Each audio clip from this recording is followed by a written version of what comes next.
Hello friend, स्वागत है आप सभी का यूट्यूब चैनल टारगेट क्लासेस में।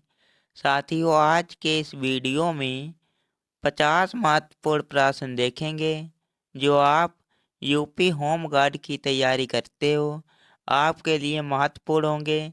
ये 50 प्रश्न 100 प्रश्नों के लगभग बराबर होंगे, इसलिए वीडियो को शुरू से लेकर अंत तक जरूर देखना। आइए शुरुआत करते हैं, पहले प्रश्न की तरफ चलते हैं। उससे पहले अगर चैनल पर नए हो चैनल को सब्सक्राइब कर लेना। पहला प्रश्न है, भारत के कुल भौगोलिक क्षेत्रफल में उत्तर प्रदेश का कितना भौगोलिक प्रतिशत है? तो इसका सही जवाब होगा ए 7.33%। याद रखना साथियों। यूपी कांस्टेबल 2018 में पूछा गया प्रश्न है। अगर बात करें भारत का कुल क्षेत्रफल तो 32,87,263 वर्ग किलोमीटर है। उत्तर प्रदेश का क्षेत्रफल 2,40,928 वर्ग किलोमीटर है। क्षेत्रफल के अनुसार उत्तर प्रदेश चौथे स्थान पर है। जनसंख्या के अनुसार उत्तर प्रदेश का देश में प्रथम स्थान है, याद रखना। अगला प्रश्न है, उत्तर प्रदेश सरकार ने किस ऐतिहासिक स्मारक से जुड़वा मछली का राज्य चिन्ह अंगीकार किया है? तो इसका सही जवाब होगा बी रूमी दरवाजा। याद रखना साथियों। ये लखनऊ में स्थित है रूमी दरवाजा।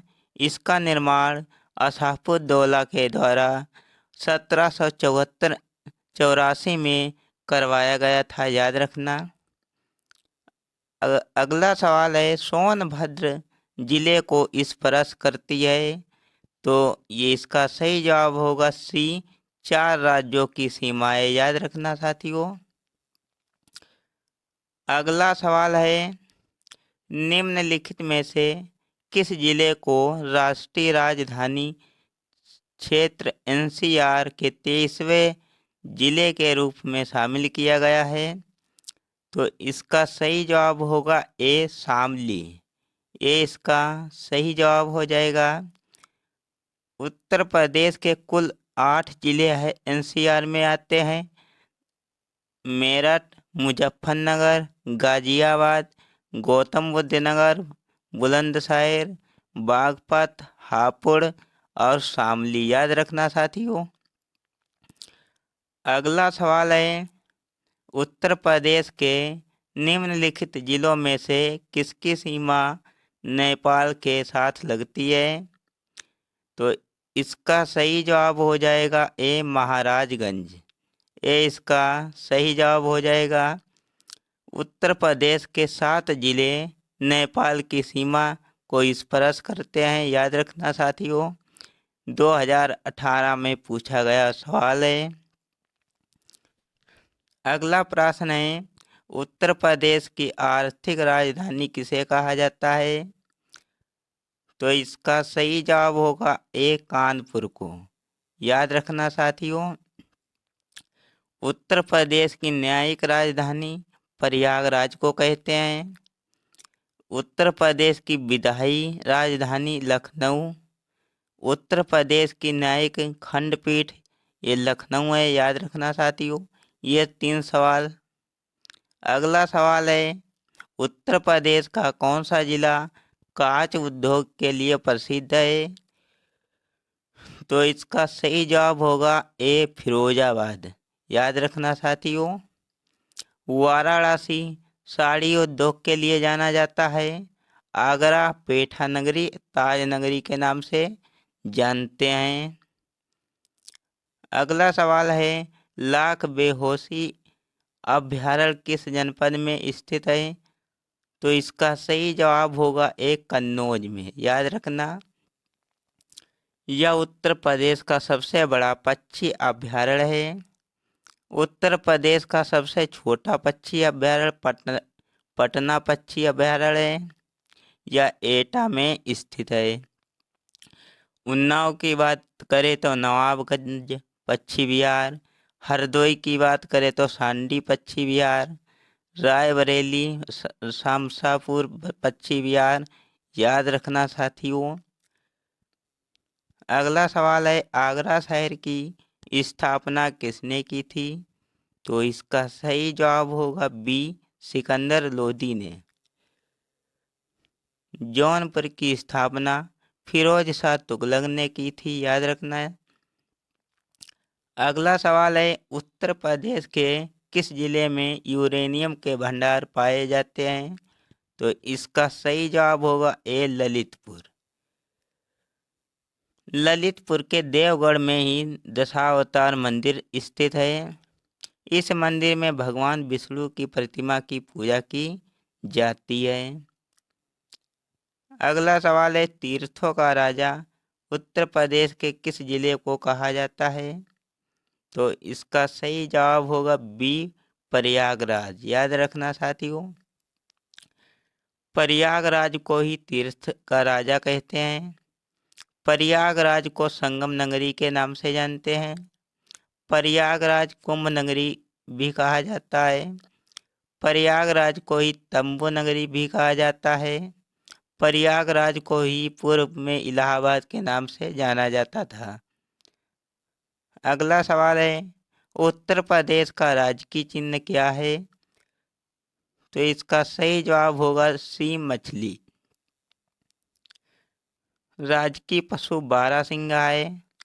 राजकीय पक्षी सारस हो जाएगा साथियों, यहाँ पे पक्षी कर लेना। राजकीय खेल हॉकी। राजकीय पुष्प पलाश, टेसू टांग।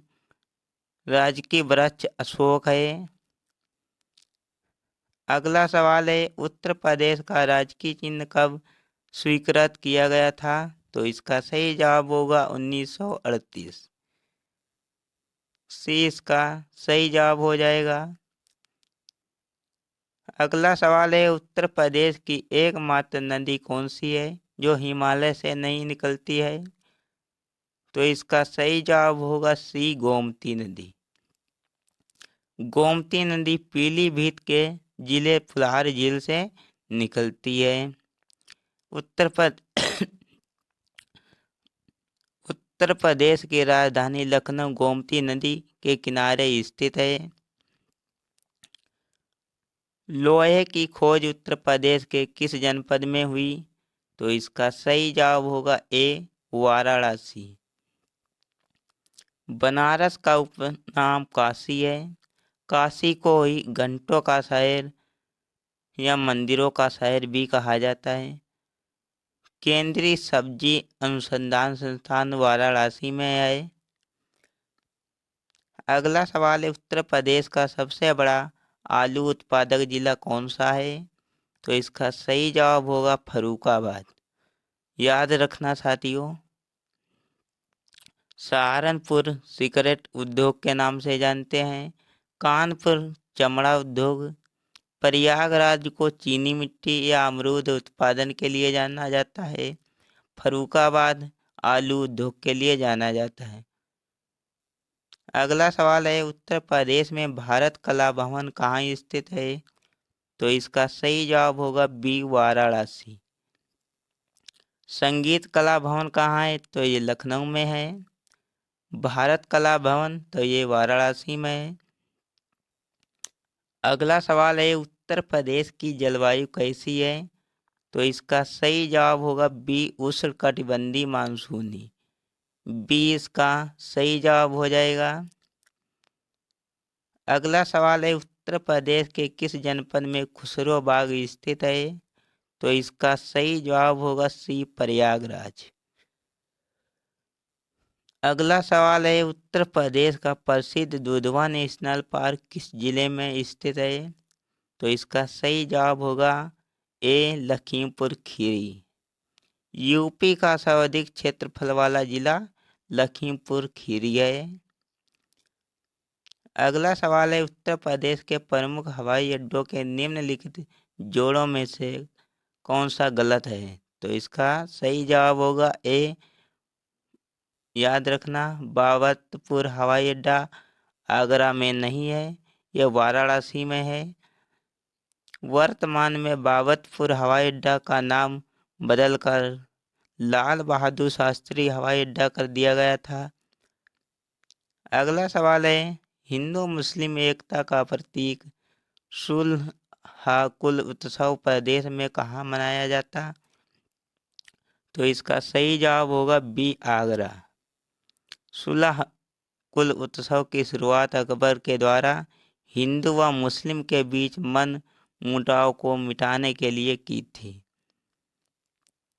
अगला सवाल है, उत्तर प्रदेश में गढ़ का मेला कहाँ लगता है?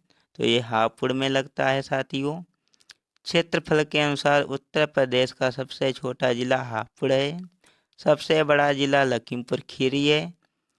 गढ़ मुक्तेश्वर के मेले में भगवान शिव की प्रतिमा को विराजित किया जाता है। अगला सवाल है, उत्तर प्रदेश में आर्द्र कुंभ का आयोजन कितने वर्ष पश्चात किया जाता है? तो इसका आंसर हमें साथियों कमेंट में बताना। वैसे इसमें लिखा है, भारत का सबसे बड़ा मेला कुंभ है। यह 12 वर्षों के बाद लगता है। कुंभ मेले पूरे भारत के 4 स्थानों पर लगता है। प्रयागराज में गंगा नदी के किनारे, हरिद्वार में गंगा नदी के किनारे, उज्जैन में शिप्रा नदी के किनारे, नासिक में गोदावरी नदी के किनारे लगता है। अर्ध कुंभ प्रतिमा 6 वर्षों बाद लगता है। याद रखना साथियों, आंसर आपको मिल ही गया है। कानपुर को पूर्व के देश के रूप में जाना जाता है। तो इसका सही जवाब होगा बी, मैनचेस्टर। याद रखना साथियों। अगला सवाल है, हिंदी के अलावा उत्तर प्रदेश की अन्य राजभाषा कौन सी है? तो इसका सही जवाब होगा बी, उर्दू। उत्तर प्रदेश राजभाषा अधिनियम बना 1951 में। 1951 में ही हिंदी को उत्तर प्रदेश की प्रथम राजभाषा के रूप में अपनाया गया था। उत्तर प्रदेश की दूसरी राजभाषा उर्दू को 1989 में अपनाया गया था। अगला सवाल है, इलाहाबाद उच्च न्यायालय के पहले भारतीय मुख्य न्यायाधीश कौन थे? तो इसका सही जवाब होगा डी। याद रखना साथियों, शाह मोहम्मद सुलेमानी। इलाहाबाद उच्च न्यायालय की स्थापना कब हुई थी?